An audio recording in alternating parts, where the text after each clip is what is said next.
Praise the Lord. Greetings to you all in the name of our Lord and Savior Jesus Christ. Today's Bible verse, Psalms 34 verse 14. Turn away from evil and do good. Strive for peace with all your heart. ಕೀರ್ತನೆಗಳು 34:14 ವಚನ. ಕೆಟ್ಟದ್ದನ್ನು ಬಿಟ್ಟು ಒಳ್ಳೆಯದನ್ನೇ ಮಾಡು, ಸಮಾಧಾನವನ್ನು ಹಾರೈಸಿ ಅದಕ್ಕಾಗಿ ಪ್ರಯತ್ನ ಪಡು. ದೇವರು ಇವತ್ತು ನಮಗೆ ಒಂದು ಉತ್ತಮವಾದ ಉಪದೇಶವನ್ನು ಮಾಡ್ತಾ ಇದ್ದಾರೆ. ನಾವು ಹೇಗೆ ಜೀವಿಸಬೇಕು ಅನ್ನುವಂಥದ್ದನ್ನು ಕಲಿಸಿಕೊಡ್ತಾ ಇದ್ದಾರೆ. ನಾವು ಕೆಟ್ಟದ್ದನ್ನು ಬಿಟ್ಟು ಬಿಡಬೇಕು.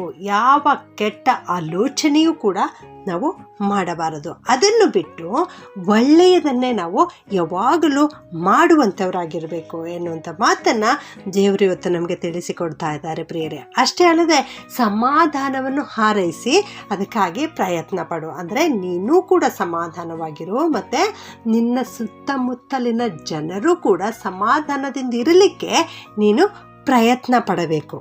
ಹಾಗೆಯೇ ಕೀರ್ತನೆ 37:27 ದೇವರ ವಾಕ್ಯ ಈ ರೀತಿ ಹೇಳುತ್ತದೆ, ಕೆಟ್ಟದ್ದಕ್ಕೆ ಹೋಗದೆ ಒಳ್ಳೆಯದನ್ನೇ ಮಾಡು, ಆಗ ನೀನು ಯಾವಾಗಲೂ ದೇಶದಲ್ಲಿ ವಾಸವಾಗಿರುವೆ ಎಂಬುದಾಗಿ. ಕೆಟ್ಟದ್ದನ್ನು ಬಿಟ್ಟು ಒಳ್ಳೆಯದನ್ನು ಮಾಡುವಾಗ ದೇವರು ನಮಗೆ ಮಾಡುವಂಥ ಆಶೀರ್ವಾದ ಇಲ್ಲಿ ತೋರಿಸ್ತಾ ಇದ್ದಾರೆ. ನೀನು ಕೆಟ್ಟದ್ದನ್ನು ಬಿಟ್ಟು ಒಳ್ಳೆಯದನ್ನು ಮಾಡುವಾಗ ನೀನು ದೇಶದಲ್ಲಿ ಯಾವಾಗಲೂ ವಾಸವಾಗಿದ್ದು ಅದನ್ನು ಅನುಭವಿಸಲಿಕ್ಕೆ ಸಾಧ್ಯವಾಗುತ್ತದೆ.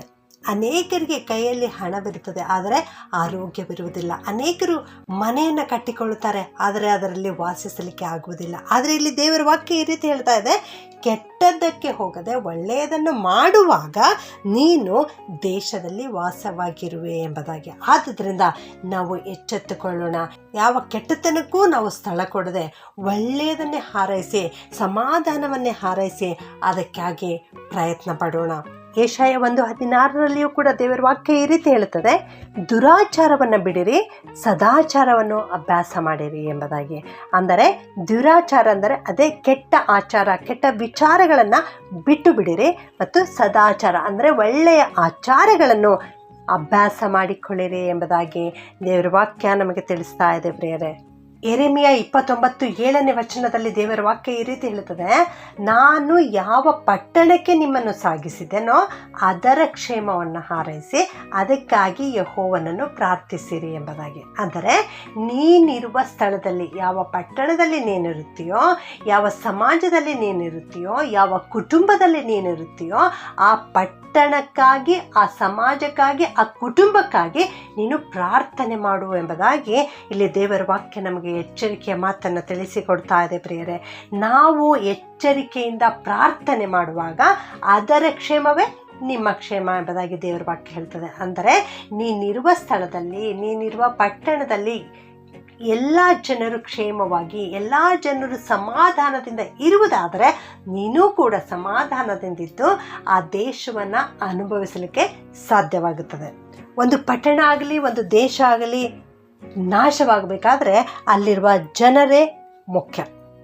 ನಾವು ಸತ್ಯವೇದದಲ್ಲಿ ನೋಡುತ್ತೇವೆ, ಸೊದೋಮ್ ಗೊಮೋರ ಪಟ್ಟಣವನ್ನು ನಾಶ ಮಾಡಲಿಕ್ಕೆ ಕರ್ತನು ಹೋಗುತ್ತಾ ಇರುವಾಗ ಆ ದೇವರ ಮನುಷ್ಯರು ಅಬ್ರಹಾಮನಿಗೆ ಹೇಳ್ತಾರೆ, ಅಲ್ಲಿ ಒಂದು ವೇಳೆ 50 ಮಂದಿ ನೀತಿವಂತರು ದೊರಕುವುದಾದರೆ ಆ ಪಟ್ಟಣವನ್ನು ನಾಶ ಮಾಡುವುದಿಲ್ಲ ಎಂಬುದಾಗಿ. ಆದರೆ ಆ ಪಟ್ಟಣದಲ್ಲಿ 50 ಮಂದಿ ನೀತಿವಂತರಿರಲಿಲ್ಲ, ಕೇವಲ ಒಬ್ಬನು ಲೋಟನು.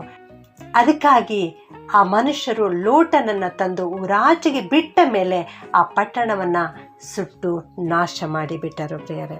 ಹೌದು, ಹಾಗೆಯೇ ನೋಹನ ಬಗ್ಗೆಯೂ ನಾವು ನೋಡ್ತೇವೆ.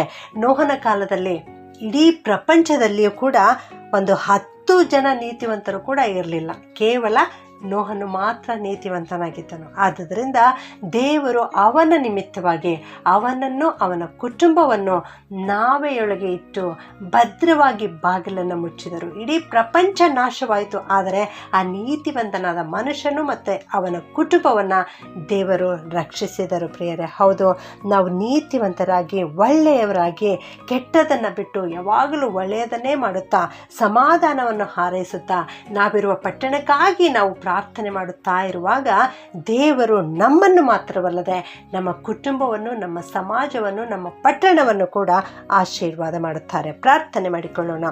ಪ್ರೀತಿಯ ಪರಲೋಕದ ತಂದೆಯಾದ ದೇವರೇ, ನಿಮಗೆ ಸ್ತೋತ್ರ ಉಂಟಾಗಲಿ ಸ್ವಾಮಿ. ಇಂದು ನೀವು ಕೊಟ್ಟಿರೋ ವಾಕ್ಯಕ್ಕಾಗಿ ವಂದಿಸ್ತೇವಪ್ಪ.